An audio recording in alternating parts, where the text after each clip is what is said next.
Hello my friends and fellow travelers, my name is Pierce and this is my channel Tales from the Road. Thanks so much for stopping by. If you've been here before, you know I like to get really detailed in my travel guides, so that's what I'm going to try to do today for the region of central Vietnam. I just lived in Danang, which is the biggest city in central Vietnam, for the last 2.5 months, and now I'm feeling ready to make an awesome travel guide that can explain this region that sometimes gets skipped on a trip to Vietnam. I really love central Vietnam. It's a central hub in some sense of seeing the super nature that Vietnam has, the beaches, the mountains, and the history, as well as the new modern cities of Vietnam without having to travel all that far. In this video, I'm going to tell you everything you need to know before you go to central Vietnam. I'm going to tell you the good, the bad, the ugly, the things you should see, the things you might want to skip, and everything in between. I'm going to give you the knowledge to make sure that you have an awesome trip. If that sounds good, let's get Vietnamese. As we always do with these videos, let's start with a little historic and geographic context so we can get to know central Vietnam a little bit better before we go. So first up, where is Vietnam on the map? Vietnam is what I would consider a true Southeast Asian country. It's south of China and it has Cambodia, Laos, and then further Thailand to its west. Vietnam is a huge country with a population well over 100 million people these days. That's why I wanted to break up this video into sections: North Vietnam, Central Vietnam, and Southern Vietnam. Today we're talking Central Vietnam, and for this video geographically we're going to focus on about a 3.5-hour driving distance from Hue to the north, Da Nang in the center, and Hoi An in the south. There's a lot of things to be said about Vietnam, but really you've got to split it up into 3 zones. You've got the north, you've got the center, and you've got the south. The south is dictated by Ho Chi Minh and the Mekong Delta, the north by Hanoi, the mountains. There's a lot of stuff going on in the north. A lot of the culture of modern day Vietnam comes from the north. And then there's the central part of Vietnam. It's only got about 25 million of the people, and it's got a lot of the ethnic tribes and a very different background than both the north and the south. You can think of it sort of as the buffer zone of Vietnam, where the culture of the south and the culture of the north sort of blend. To better understand central Vietnam, you can start in the 2nd century, where they had something called the Kingdom of Champa. These people were Austronesian. They weren't the Vietnamese that we think of today. They're much more like the peoples of Thailand, of Laos, of Cambodia. Their culture was sort of a mix between Hinduism and Buddhism. They had names directly from Hindu gods, and a lot of their temple complexes, they look very Indian influenced. So it's a very different vibe than what you'd find in Vietnam as far as culturally, which is much more Chinese influenced, because basically the people of northern Vietnam took over the entire area that we can consider Vietnam today. That being said, the Kingdom of Champa was in control of Central and South Vietnam for a very long time. We're talking like 1,500 years. They had really cool dancing, art, music, and created really great temple complexes which you can still visit in central Vietnam and in southern Vietnam today. The Dai Viet people, you can think of the ancestors of what you consider a modern-day Vietnamese person, both linguistically and with the cultural vibe to be, were in the north, and they started heading south and conquering. The Kingdom of Champa was both assimilated and conquered at the same time. There was sort of a wedding that wed the Dai Viet king with the Champa queen, and they sort of became one. And central Vietnam became where this mixing really happened. The city of Hue in central Vietnam is very important historically for the country, as it has the Forbidden Palace of the Nguyen dynasty. The Nguyen dynasty was the largest and longest reigning Vietnamese dynasty that certainly had the most power and were the most modern in some senses. Hue became their imperial capital, and they were able to take more and more land and seize more and more power from the mid-1800s until the late 1800s. In the late 1800s, the French showed up in southern Vietnam and just was like, I will have all of this land. I'm taking it all. They took Cambodia, they took Laos, and the Nguyen dynasty was sitting in Hue, and they were like, oh boy, we're going to lose our kingdom. Like, what day is this going to happen? They tried to fight back, they did not fight back, and Vietnam was annexed and put into colonial Indochina. The Nguyen dynasty did survive, but they were sort of puppet kings, very corrupt, not great guys. And the French were basically in control of Vietnam until the Japanese took it from the French in World War II. The French were able to get it back after the Japanese lost World War II.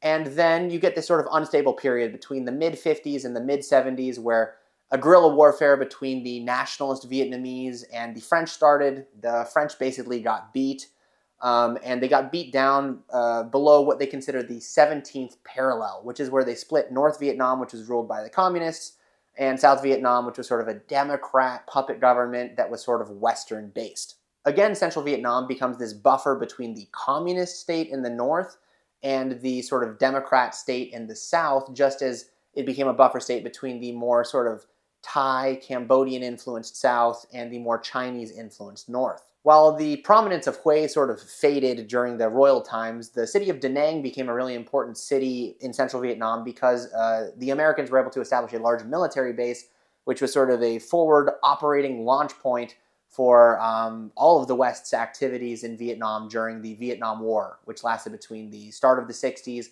and 1975. Obviously, the Americans lost the Vietnam War. The communist regime in the north was able to seize the entire country, reunify it, as they say, and in the last 50 years, Vietnam has come a long way. Like, they came from one of the poorest places in the world, war-torn, really hard place to live, and now it's one of the new tiger economies, tons of investment. They have electric car companies, they have, multi-million-dollar housing deals. A lot of stuff's happening in Vietnam.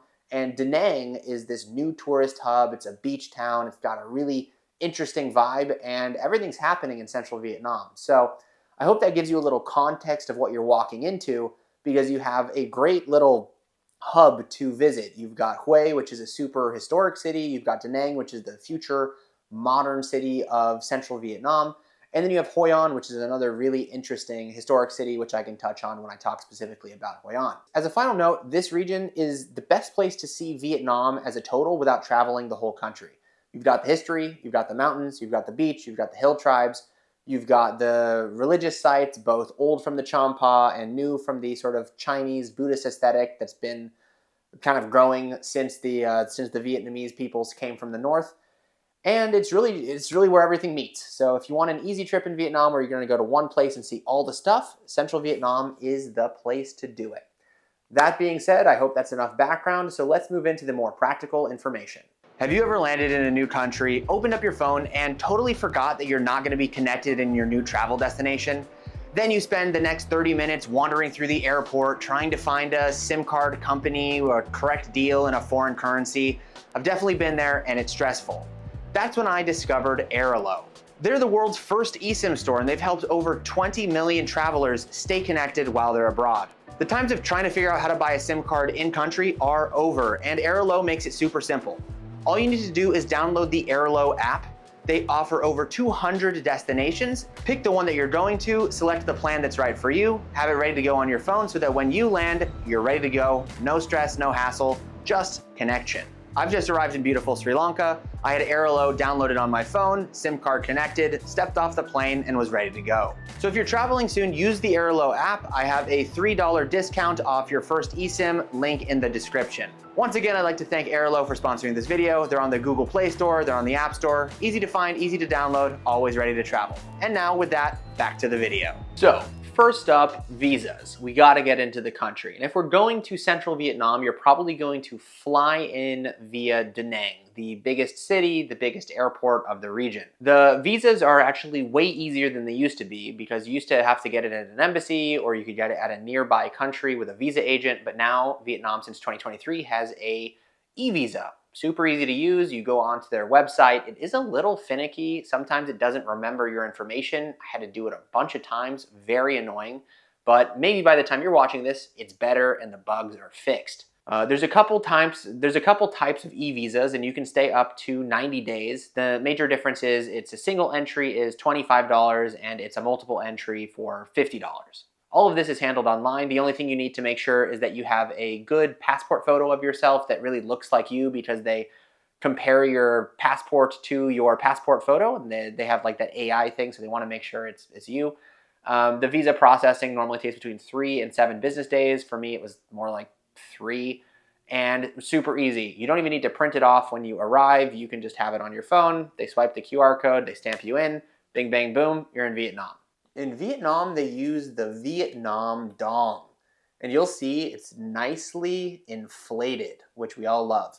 Compared to the American dollar, normally it's $1 US equals 25 to 27,000 Vietnamese dong. You can just think of 100K, 100,000 Viet dongs is $4. Like, that's normally the mark that I use, so I understand how much everything is. Vietnam in general is really, really, really inexpensive. It's probably one of the most inexpensive, nice countries that you'll find anywhere in the world. If you want to eat something like street food, it can be between like $1 to $3. If you want to sit down at a restaurant, probably $5 to $7. It really depends if you're eating Vietnamese food or if you're eating Western or foreign food. If you're eating foreign food, the prices become quite normal, between $10 and $15 to eat out. If you're eating local food, Viet food, it's going to be like sub $5, even to sit down in a restaurant. Basically, everything local is pretty cheap. You could be staying at a hotel, and it's probably not going to be more than $50 a night. Sometimes it can be $20 a night, depending on what city you find yourself in. Taxis, whether you're booking Grab Taxi, whether you're literally getting a taxi off the road, also going to be very cheap. You're going to be able to go anywhere within the city that you're in for between 5 to 10 US dollars. The inexpensive nature of Vietnam is very much tied to the local economy. Anything that isn't local, anything that's imported is expensive. Anything that's local is really, really inexpensive for a foreigner's budget. That means Vietnam is a really great country to go to if you don't have a huge budget but want to do a lot of things. Although if you are in a really touristy place like Hoi An, which is easily one of the tourist centers of Vietnam, Hoi An can be kind of expensive because of the tourist economy. Transportation. So getting to this region, you've got a couple different options depending on how you're getting to Vietnam in general. A lot of people fly into Danang, as I said, and that would be the logical starting point for most people. They have a lot of cheap and interconnected flights in Southeast Asia, although Danang is not the most direct city that you can fly to, as Ho Chi Minh and Hanoi get the majority of the international flights. A lot of times if you're coming from the US or coming from Europe, you're going to have to fly into Bangkok or fly into Hanoi and then transfer to Da Nang. Many people take buses to Da Nang along their journey across Vietnam. Vietnam is really, really long and snaky, so if you're taking a bus or a train, the distance is long, like could be 12 to 15 hours from Ho Chi Minh or Hanoi to Da Nang. So just be aware that if you want to do bus travel, maybe take it a little bit slow. A lot of people do rent motorbikes, and that's cool if you're doing the cross-country thing. A lot of driving, kind of dangerous, but very, very cool. The train is also a very nice thing to do. I think it's a great thing. There's a couple segments that are definitely worth doing, specifically something called the Hai Van Pass, which is basically a mountainous railroad path that was built between Da Nang and Hue that is super scenic with a beautiful sea view. So I would recommend doing that if you have the opportunity. When you're in whatever city you happen to be in central Vietnam, Grab is always the way to go. Grab is the Vietnamese version of Uber or Lyft. You can get a car, you can get a motorbike, you can order food on it. It's a full-scale app, and it's convenient. You can get a taxi in like 1 second. It's really, really quick, and it's pretty inexpensive. So the transportation in the cities is really easy, really affordable, and there's a ton of options. The one thing I will say about the transportation is it's not the best place to walk. Hue definitely is not a great walking city, and Da Nang, kind of an okay walking city. They have a nice promenade that you can walk on, but in the city, like Vietnam is just not the best for walking because they don't often have sidewalks because they're covered in motorbikes that are using it as parking. I would say that if you want to go long distances, also because of the weather being very hot, it's better to just hop on a motorbike taxi or take an air-conditioned taxi. All right, the next section I'm just going to call language, Vietnamese, and scams. The Vietnamese people are incredibly nice, incredibly helpful, incredibly welcoming. I don't know why they're so welcoming to foreigners, and this is something that's really, it blows my brain up every time a little bit because, you know, my country has been so awful to Vietnam, yet most Vietnamese people are really chill and want to know about my country and are very excited that I'm from the US. It's a very strange dichotomy that I personally can't explain. There aren't really any scams that I've seen. If you're using Grab, you're never going to be in a taxi scam. If you grab a taxi off the street, maybe they'll overcharge you, but I've never really seen that happen. The only thing that I've seen, I actually used to live in Vietnam for about a year also in the past, and so the only thing I've really seen is that sometimes the money is a little confusing because the 500,000, which is about 20 US dollars, and the 20,000, which is about 1 US dollar, look very similar because they're both blue. So anytime you're dealing money with someone, just make sure that you get the right amount of change. Vietnam is one of those countries where people will give you the right, you know, they're like, oh my God, I messed up. I have to give him the right amount of change. They don't want to take tips. They're very, very polite, generous people. But there are, of course, scammers out there that would happily take your ignorance on what the currency looks like to rip you off. So something to always be aware of. But other than that, Vietnam is one of the safest countries I've personally ever been to. You can walk around at night, no issues. The only thing that I would consider not necessarily the safest is that they have a lot of street dogs in cities, and my girlfriend got bit by a street dog, and that was a whole process. So getting around is actually easier in some sense with the language than it is in Thailand or Laos or China, because Vietnamese is written in Latin letters. So at least you can read stuff, as opposed to the very preventative Thai version where unless there's a picture or unless there's English or whatever foreign language you might read, you're sort of lost. I remember on a very quick trip I had to Taiwan recently, if you can't read, you can't do anything. So there'd be plenty of menus that I just couldn't access. In Vietnam, you can access all the menus. If you learn the basic food words before you go, it makes the country really easier, even if people don't speak English, because at least there's words that you can recognize, so that the basic tourist functions that you might need to do are doable without translation, without an app, without connectivity, all that good stuff. On any trip to Vietnam, I would definitely recommend getting travel insurance. When you go to Southeast Asia, you kind of never know what can go wrong. Normally, everything's fine, but who knows? So for me, I use a company called Safety Wing, and I buy their Nomad insurance. They also offer just typical travel insurance if you want to book it just for like 30 days or something. I have an affiliate link. Please know that I do make a commission if you buy the product through me, but it's something that I definitely recommend because it's something that I use and they help keep me safe on my travels. So if you're interested in travel insurance, check my affiliate link below. Okay, so the second part of this video, I'm just gonna tell you about the major cities, Hoi An, Danang, and Hue. I'm gonna give you a little bit of insight about what you can do there, some of my favorite things in each place, and why you should visit. So first up, Danang. I lived in Danang for 2.5 months this summer. It's a really wonderful city for a lot of different reasons, but you can think of Danang as the big city with the seaside. So this is Sri Lanka, this is not Vietnam, sorry, but basically Danang has a very large sandy beach, kind of like what you see here, very tropical with a very nice promenade. A lot of the major hotel chains are starting to build in Danang. They're opening a Nobu restaurant. I mean, there's a lot of investment in the city, and it's the most like modern place with the modern amenities. They of course have everything from hostels to fancy Western hotels. And it's really the place where people come to chill by the beach, to explore a little bit. And to be honest, the city is it's fine. There's not a terrible amount of things to do. I would say starting off, one of my favorite things to do in Danang is go to the Han Market. It's a great place to see kind of like how Vietnamese sell stuff. They have a lot of local products. You can also eat in the market. And then on the second floor, they have a fabrics manufacturer where you can hand make dresses if you're with your girlfriend or your wife or whatever, or if you're traveling as a woman. And then they also have, all the sort of fake bags and fake shoes and all the sort of fake stuff that is really cheap that's made in Vietnam that is a really good price. The market itself is in sort of the old town now, which is sort of a Korean town of Da Nang. There's not really much over there. You can wander around. They have an old cathedral that was built during the French times. And then it's right next to the river walk, which is basically there's a large river that cuts through Da Nang, and then they have the seaside. So it's kind of cool. They have the two parts of the city. Walking along there, especially at night, is really nice. In the evening time, a lot of local people start selling street food, different drinks. They put out little chairs, and you can just sit there and sort of spend the evening. It's very, very lovely. Then you've got the seaside, the expat area, Mai Khe Beach. That area is going to have a lot of the Western restaurants that you might be interested in. That's where a lot of the fancy cafes, digital nomad cafes are. And then you just have the beach. It's really nice. They have a really beautiful promenade. You can walk up and down. They have all the beach activities that you would want inside the ocean, paragliding, the wakeboarding.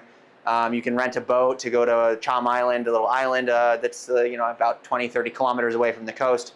Da Nang is just like a chill place. They have good restaurants, a very local vibe. They have a couple cool, kind of like Airbnb experience kind of things. Like you can do like a coffee tasting. You can do like a food or cooking class. There's not like a terrible amount of things to do. And that's why I think in Da Nang, you chill. The one thing that I would definitely recommend is that they have a Cham museum. I talked about the Cham earlier. They were the sort of pre-Viet people that were a little bit more like the Thais, a little bit more like the Lao. They made a lot of statues. And from there, you can see they have a whole bunch of relics. They have a whole bunch of different artifacts that they found at different temples around the region. Very beautiful and definitely worth a visit. And it's in an old French colonial building, which is also very interesting for a lot of different reasons. So I would say that's definitely the best museum. And then the rest, just chill, relax by the beach, and enjoy your time in Da Nang. From Da Nang, there are definitely some places that you can go. A lot of people go to the Ba Na Hills, where they have basically built this theme park in the hills. It's kind of strange, kind of quirky. They also have a theme park in the city. It's very kitsch, it's very Vietnamese, and if you want to go to a theme park that's cheap, very, very Vietnamese and very specific, I think the Ba Na Hills and also I think it's called Sun World, but they're both just kind of like interesting, weird places. They also have a lot of events, which is quite cool. By there, they also have that golden hand bridge with the hand that's like this, and the bridge, it's like $20 to go on. It's extremely touristy. I wouldn't recommend it. That's not things that I like to do, but I'm sure it's interesting for what it is if you want to make your way out there. Something that is cool is about an hour away, they have something called the Mi Son Sanctuary, which is basically a Cham ruin, and there you can see a temple complex. They have local Cham dancing, and it's just like it's kind of like a mini, very, very, very mini Angkor Wat, if you know what the Angkor Wat is, which is the big temple complex in Cambodia.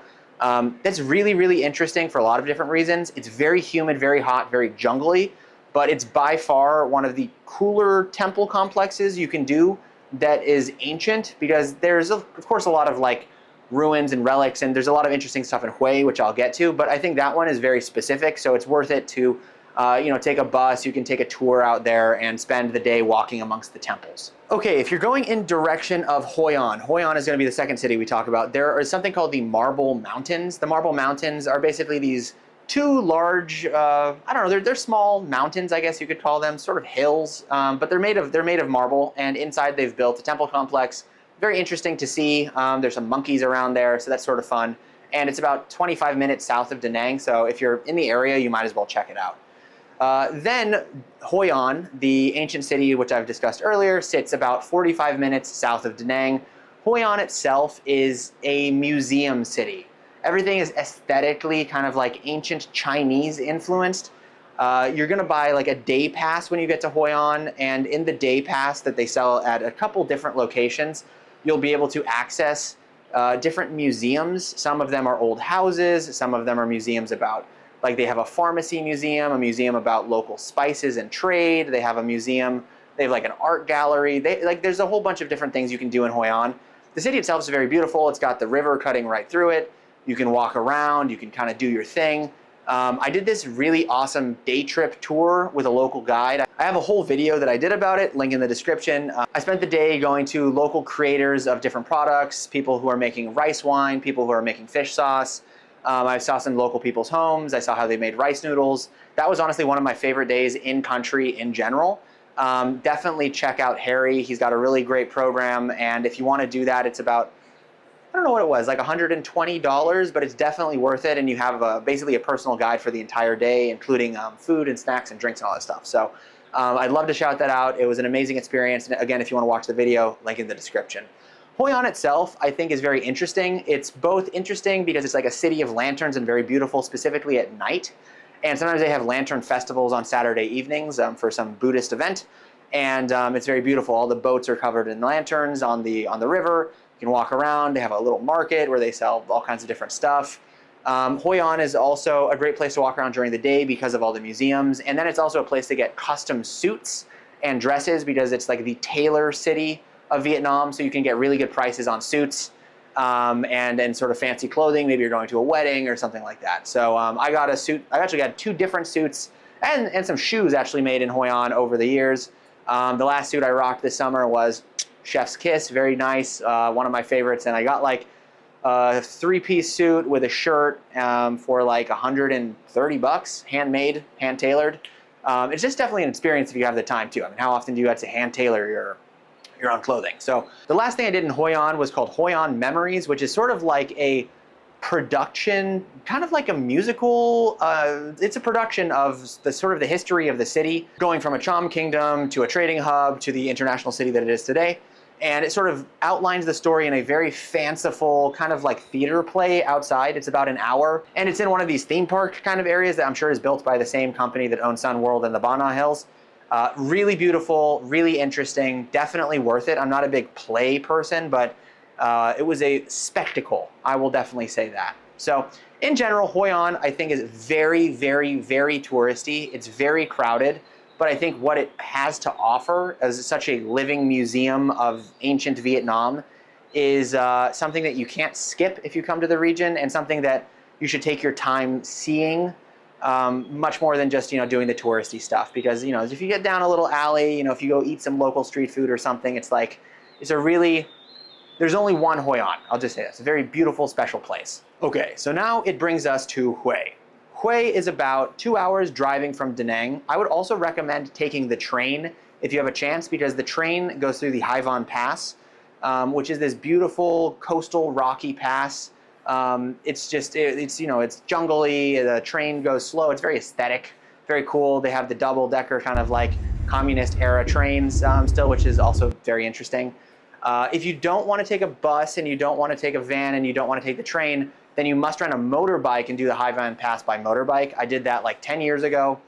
And you kind of work your way up the mountain. It's like a microclimate. It gets very interesting. It gets a lot cooler.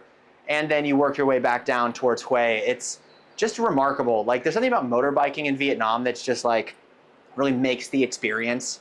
I know it's a little bit dangerous, but it's just a wonderful, you're very free, it's just like, you just get to go from point A to point B. It's just like the best experiences I've had in Vietnam have been on the back of a motorbike, just ripping it by myself, cruising. It's just wonderful. So if you have that opportunity to do the Hoi An Pass, go for it. Once you're in Hue, Hue is an interesting city. It's definitely more old school in a lot of ways than Danang. It's also much hotter than Danang. I find it very, very hot and humid in Hue, like almost overwhelming. Danang, you get that coastal breeze, so it remains like maybe 5 degrees cooler Celsius, 10 degrees cooler Fahrenheit. In Hue, the mainstay is that it was the imperial home to the Nguyen dynasty. They have the Forbidden City, the Old City, or whatever you want to call it, and that's where you're going to spend most of your time. You can basically buy one inclusive ticket that will get you into the imperial city and that will get you into many of the tombs of the emperors, which are definitely something to see as well, because the emperors were both very fanciful and then at the end very corrupt. So they spent a lot of state money on building their tombs, and the tombs are objectively very beautiful and definitely worth to see. The old city, of course, it has like the ancient walls. It's just a place to walk around for about 2 hours. They have the old residences, they have the old palaces. A lot of it's reconstructed because a lot of it was damaged during the Vietnam War and just the subsequent like not taking care of it after the fall of the Vietnamese kingdom. But what they have preserved is beautiful. It's a great place to take photos. It's a great place to walk around. You can have a coffee outside. It's like an old moated thing. So, it's just aesthetically very interesting. And it's a place to also learn the history of the country that you're in, which is important. Then I would recommend getting a private tour guide. It's just easier. You could also do it by motorbike or by Uber or Grab Taxi. But do the tour, do the tombs, maybe do 3 of them. There's like 5 or 6 you can do. Ming Meng is probably the biggest one. He was like the most important emperor. Then there's a couple different fancy ones. Can't remember the name. I'll link them in the description below. But all of them are interesting. It's just the aesthetic, I think, is the most important part of it. They're artistic legends. They're part of the culture. And it's just like, it's so crazy that people built stuff like that. When you're close to these tombs, you're also going to often see they have homemade incense. They have homemade places where they make the wicker basket hats that the Vietnamese are known for wearing. So they have some artisanal stuff that you see while you're going to the tombs. And a lot of that can be arranged either by your hotel for a pretty reasonable price, or you can find a tour agency and they can arrange that for you as well. The last thing in Hue that's really interesting is that you can take a dragon boat on the Perfume River. The dragon boat normally just connects point A to point B, but it's still nice to be out on the river. It's very beautiful, and aesthetically you can see this sort of very jungly old city coming up out of just like a lot of green and a lot of beauty. And then it normally drops you off by the largest pagoda in the city, which is also aesthetically really cool. I think Hoi An is very ancient Chinese in a sort of quaint, almost European sense, where the whole city is like a museum. And then Hue has these monolithic, really interesting, grandiose buildings and edifices that have been constructed in the last 300 years. So Hoi An for museum city, Danang for chilling and relaxing for a little modern vibe, and Hue to get in touch with the history, to take a step back into the past, and to also just kind of like have really good food and just to enjoy the city for what it is. I would say the perfect itinerary, you could do all of this in about 5 days. You could stay in Danang for a day, you could do a day or 2 in Hoi An, a day or 2 in Hue. and I think that would be totally fine. The traveling distance isn't too bad, and then you can just fly out of Danang, or you can take a bus north, or take a bus south, whatever you want to do. And to finish, what are you going to eat in central Vietnam? When you're in central Vietnam, for breakfast, you have to do mi quang. Mi quang is rice noodles with sort of a turmeric soup sauce, and then you can do it with pork, you can do it with beef, you can do it with shrimp. It's how every central Vietnamese person starts their day, and it's just something you've got to do. When you're in Hoi, you have to try bun bo hue. Bun bo hue is also a noodle soup made with bun noodles, which are different than quang noodles. You know, you'll learn when you're in the country. And bun bo hue has a rustic broth. Oftentimes it has a pork trotter in it. And sometimes they can get a little bit crazy and they can add all the offal in there too. Depends on how authentic the restaurant is. The really authentic ones will have all the crazy bits. The ones that are more tourist driven will have a little bit more meat, a little bit less crazy bits. But some people say that they really think it's a better dish than pho. I like pho, but I think bun bo hue has more flavor, so it's a little bit more interesting to eat. Then you have what they call the imperial trio, which are basically 3 dumpling dishes called ban beo, ban nam, and ban lo. They're basically made of rice flour paste, and then the rice flour is stuffed or filled or topped with different local toppings. Some shrimp, some pork, some fish, and then topped with that delicious sweet fish sauce with a little bit of chili. You definitely have to try it. And then they also have nem lui, which are basically kind of like little sausages that are put on the tip of sugarcane sticks or lemongrass sticks, depends what they're doing, and then they grill them. It's a fermented pork thing. It's also very good, and they're always served at the same restaurants. A lot of the restaurants in Vietnam will all have these because these are the tourist specials, especially when you're in Hoi An and when you're in Hue, because a lot of people go there specifically for tourism reasons, versus Danang, which is more of a business hub today as well, so you get some more like business travelers from all of Vietnam. They really cater this experience, and they are generally easy to find. So the last one you can try is ban seo. Ban seo is a big pancake dyed yellow with turmeric and filled with different crispy bits and fresh vegetables. The food of central Vietnam is just really good. I think the Vietnamese cuisine that a lot of people get in the United States, for example, or abroad is typically southern food or northern food. So I think central Vietnam kind of gets left out. Definitely try all the local food that you can, and you will not be a sad person. As a final wrap up, I think central Vietnam is a wonderful place to go. It's got history, it's got culture, it's got nightlife, it's got really good food, it's got really friendly people, and it's got low prices. So if you're looking for a better place for a trip in 2025, 2026, I don't know if you're gonna find one. I always recommend Vietnam to everybody. I'm going to do a Northern Vietnamese travel guide and a Southern Vietnamese travel guide, so please stay tuned for that.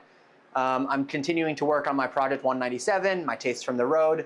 I'm cooking lots of dishes, and I'm working on a new series that's going to be a secret. So make sure to stay tuned and follow on Instagram, on Facebook, on TikTok if you haven't. I'm pumping those out at least 2 to 3 times every week. These longer form videos I'm going to keep working on. I just got to Sri Lanka. I'm going to ramp up some production of some really cool stuff. So I might even hire a cameraman, which would be crazy. I'd like to take this channel to the next step, and I'd like to have you guys on this journey with me. Make sure to like and subscribe if you haven't already. If you have any comments or anything that you want to drop in the comment below and you'd like me to answer, happy to do so. And if you'd like to book private travel consulting, I have a link in the description as well. If that sounds good, thank you guys for watching. Appreciate you guys for being here. Have a great day, and travel safe, my friends.